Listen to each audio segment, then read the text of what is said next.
Movie స్టార్టింగ్‌లో ఒక పెద్ద నగరం చూపిస్తారు. అక్కడ ఇద్దరు స్నేహితులు చదువుకుంటూ ఉంటారు.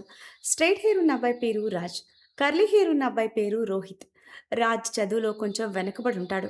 అందుకే అతనికి పాఠాలు చెప్పడానికి రోహిత్ వాళ్ళ ఇంటికొస్తాడు. ఇద్దరూ ఒకే కాలేజీలో చదువుతూ ఉంటారు. పైగా చిన్నప్పటి నుండి మంచి స్నేహితులు. మధ్యలో రాజ్ వాళ్ళమ్మ రియా అక్కడికొస్తుంది. రాజ్ కోసం కొత్త బట్టలు తీసుకురావడంతో అతను ఎంతో సంతోషపడతాడు. రాజ్, రోహిత్ మంచి స్నేహితులని తెలిసి రియా రోహిత్‌ని కూడా తన సొంత కొడుకులాగే చూసుకుంటుంది. కొద్దిసేపటికి రాత్రైపోతుంది. రోహిత్ అప్పుడప్పుడు రాజ్ వాళ్ళ ఇంట్లోనే నిద్రపోతూ ఉంటాడు. ఆ రోజు కూడా వాడు అక్కడే ఉంటాడు. వాడికి నిద్ర పట్టదు.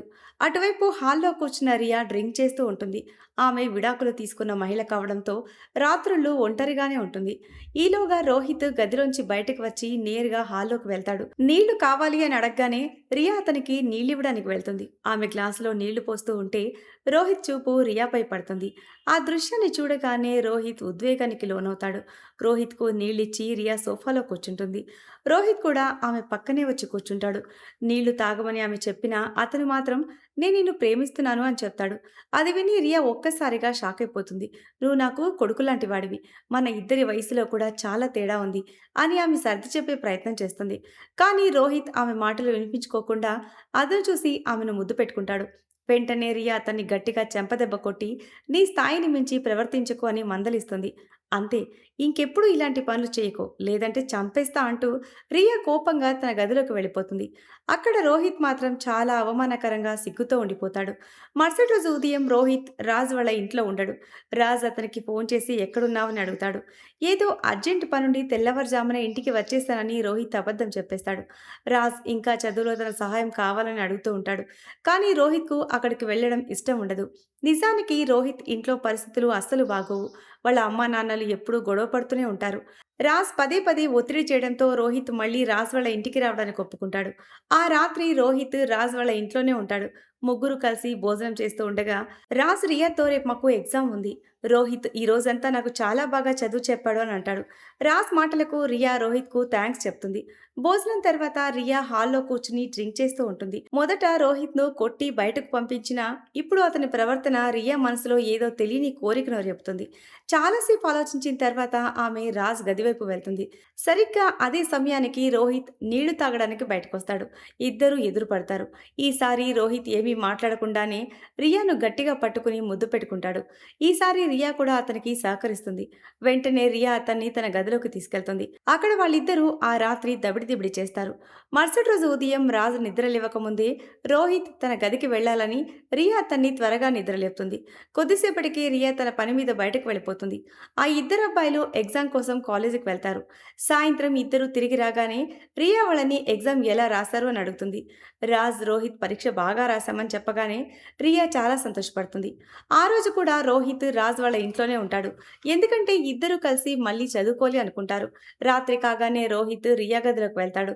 దాన్ని రాజు చూసేస్తాడు. రోహిత్ రియాతో గడుపుతున్న విషయం రాజ్‌కు తెలిసిపోతుంది. నిజానికి రాజ్ బాత్రూమ్‌కి వెళ్ళడానికి నిద్రలేచి అనుకోకుండా రోహిత్‌ను అక్కడ చూసి అసలు విషయం తెలుసుకుంటాడు. కొద్దిసేపటి తర్వాత రోహిత్ రియా గదిలోంచి బయటకు వచ్చి రాజ్ గదిలోకొస్తాడు. రాజ్ నిద్రపోకుండా మేల్కొని ఉండటం చూసి అతను ఏదో కంగారుగా ఉన్నాడని రోహిత్ అర్థం చేసుకుంటాడు. రాజ్ నిజం తెలుసుకున్నాడని గ్రహించి రోహిత్ తనకు రియా అంటే ఇష్టమని ఆమెను పెళ్లి చేసుకోవాలనుకుంటున్నానని చెప్పేస్తాడు. వాళ్ళిద్దరి ప్రేమకు రాజ్ ఏమాత్రం అభ్యంతరం చెప్పడు. కానీ రోహిత్ కేవలం సరదా కోసం రియాను వాడుకుని వదిలేస్తాడేమోనని భయపడతాడు. అయితే నేను రియాను ఎప్పటికీ వదిలిపెట్టను అని రోహిత్ మాట ఇవ్వడంతో రాజ్ భయం పోతుంది. కొద్దిసేపటి తర్వాత రియా పనిలో బిజీగా ఉండగా రోహిత్ ఇంటికి వెళ్ళిపోతాడు. ఈ మధ్యలో రాజ్ రియా దగ్గరికి వెళ్ళి తనకు అమ్మాయిలంటే ఇష్టం లేదని, అబ్బాయిలే ఇష్టమని తన మనసులో మాట చెప్తాడు.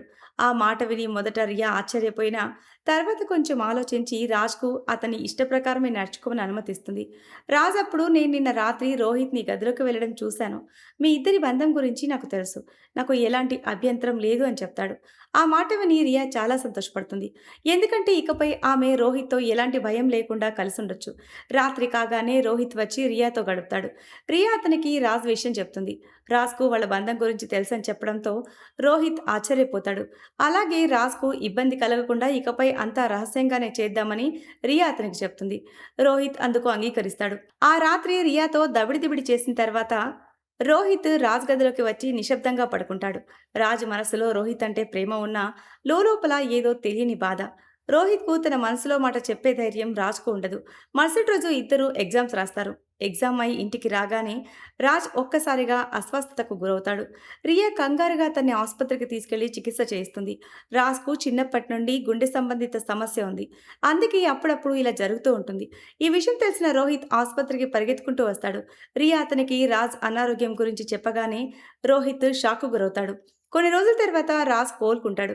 ఆ తర్వాత ఇద్దరూ కలిసి బయటకు సరదాగా వెళ్తారు. ఇంకోవైపు రియా రాజ్ గదిని శుభ్రం చేస్తూ ఉండగా ఆమెకు రాజ్ ఫోన్ దొరుకుతుంది. ఆ ఫోన్‌లో రోహిత్ ఫోటోలు ఫుల్లుగా ఉంటాయి. కొన్ని ఫోటోల్లో అయితే రోహిత్ దుస్తులు లేకుండా కూడా ఉంటాడు. ఆ ఫోటోలు చూశాక రాజ్‌కు రోహిత్ అంటే ఎంత పిచ్చి ప్రేమో, వాడు రోహిత్‌ను ఎంతలా ప్రేమిస్తున్నాడో ఆమెకు అర్థమైపోతుంది. కొద్దిసేపటికే ఆ ఇద్దరబ్బాయిలు ఇంటికి రాగానే రియా రోహిత్‌ను పక్కకు పిలుస్తుంది. నేనిక నిన్ను ప్రేమించలేను. ఎందుకంటే రాజ్ కూడా నిన్ను అమితంగా ప్రేమిస్తున్నాడు అని చెప్పేస్తుంది. ఆ మాట విన్న రోహిత్ దిక్కుతోచని స్థితిలో ఉండిపోతాడు. రియా అతన్ని బతిమాలుతూ నన్ను సంతోషంగా చూడాలనుకుంటే నన్ను మర్చిపోయి రాజ్‌ను ప్రేమించు అని అడుగుతుంది.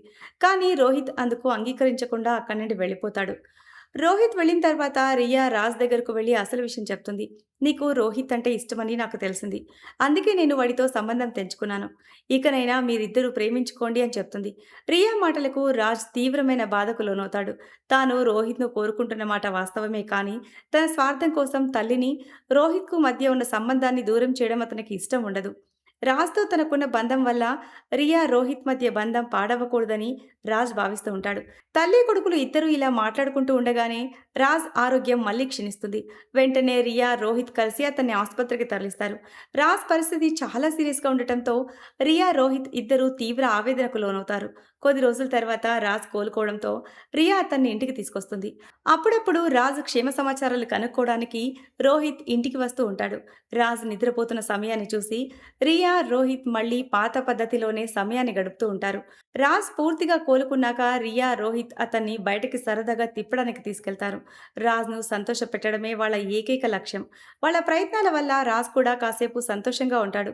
కానీ కొద్ది రోజుల తర్వాత రియా రోహిత్‌తో ఒక చేదు నిజాన్ని పంచుకుంటుంది. ఆసుపత్రి రిపోర్ట్ల ప్రకారం రాజ్ ఆరోగ్యం ఏమాత్రం మెరుగుపడదని, అతనికున్న గుండె జబ్బు వల్ల అతను ఎక్కువ కాలం బ్రతకడని రియా కన్నీటి పర్యంతమవుతుంది. రాజ్ నిన్ను ప్రాణప్రదంగా ప్రేమిస్తున్నాడు. కాబట్టి వాడి చివరి రోజుల్లోనైనా వాడికి నువ్వు నీ ప్రేమని పంచాలి అని నేను కోరుకుంటున్నానని రియా రోహిత్‌ను బతిమాలుతూ ఉంటుంది. రోహిత్ మొదట దీనికి సంకోచిస్తాడు. ఒక అబ్బాయితో సంబంధం పెట్టుకోవడం అతనికి ఇష్టం లేకపోయినా రాజ్ పరిస్థితిని చూసి అతను దిక్కుతోచని స్థితిలో ఒప్పుకుంటాడు. ఆ తర్వాత రియా రాజ్‌తో కూడా ఈ విషయం గురించి మాట్లాడుతుంది. మొదట రాజ్ అస్సలు అంగీకరించడు. కానీ తన తల్లి తనను సంతోషపెట్టాలని పడుతున్న తాపత్రయాన్ని చూసి చివరికి ఒప్పుకుంటాడు. తన దగ్గర సమయం తక్కువ ఉందని రాజ్‌కు కూడా తెలుసు. అందుకే తన తల్లి ఇష్టానికి తలొగ్గుతాడు. రాజ్ గదిని రియా అందంగా సిద్ధం చేస్తుంది. రాత్రి కాగానే రోహిత్ రాజ్ గదిలోకి ప్రవేశిస్తాడు.